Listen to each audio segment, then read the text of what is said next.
chances are your organization, your manager, your peers are constantly fostering and are talking about innovation. It might even be one of the core values inside of your organization. But if that is true, it's not possible to really innovate inside of an organization that has that fixed mindset. Because again, in a fixed mindset, you don't believe that people can change. In a fixed mindset, you don't believe that people can learn new things, that they can adapt and improve. You believe that everybody has this kind of fixed layer. Everyone's at this plateau that they're at. So you can imagine if that's the kind of organization that you're a part of, if that's the kind of culture that your organization fosters, then there's no way that innovation is going to happen because people won't want to experiment, they won't want to try new things, and the managers and executives at the organization won't even encourage and support that. So having this kind of a growth mindset is also crucial for innovation. With the increasing pace of change that we're seeing in our lives and inside of our organizations, it's very easy for people with a fixed mindset to get left behind. Now, again, we talk a lot about artificial intelligence and jobs and the impact that all these things are going to have on humans and on jobs.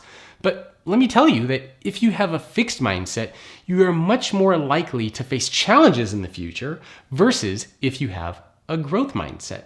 So this is why it's crucial to embrace this concept. I think it's a really fantastic way to try to future-proof yourself, your career, and even your organization. Now, this doesn't mean that people with a growth mindset don't face challenges, right? I mean, it doesn't mean that people with a fixed mindset are the ones that are like, oh man, everything is so hard and challenging.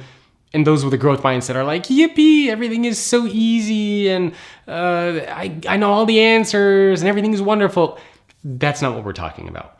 Of course, people with a growth mindset face challenges as well, just like anybody else.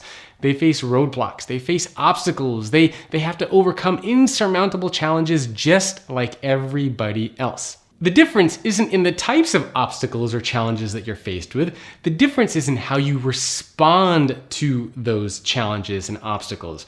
Imagine for a minute you're in a boxing match and you get hit, right? Oftentimes what makes a successful boxer from a non-successful boxer isn't the fact that you never get hit. It's the fact that what happens to you after you get hit. Are you able to get back up? How do you respond to the hits that you're taking?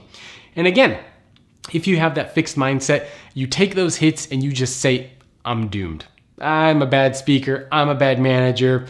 Nothing I can do about it. That's just my life.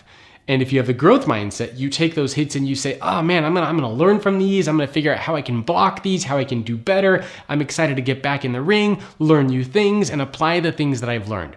Very different way of thinking. So again, the difference isn't in the types of obstacles and challenges that you're faced with. It's how you respond to those obstacles and those challenges. Professor Carol Dweck did some research on this, and she actually found a couple of very interesting statistics that I wanted to share with you. People with a growth mindset are 47% likelier to report trustworthiness in their colleagues. 34% of people with a growth mindset are much more likely to report having a sense of commitment to the organization. People with a growth mindset are 65% likelier to report that their organization supports risk-taking.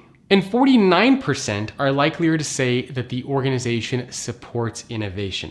So clearly, when you think about these statistics, you can see that those with a growth mindset can have a much more significant impact on the organization than those with a fixed mindset. Thanks for watching. Hope you enjoyed that. Check out futureofworkpodcast.com for more content.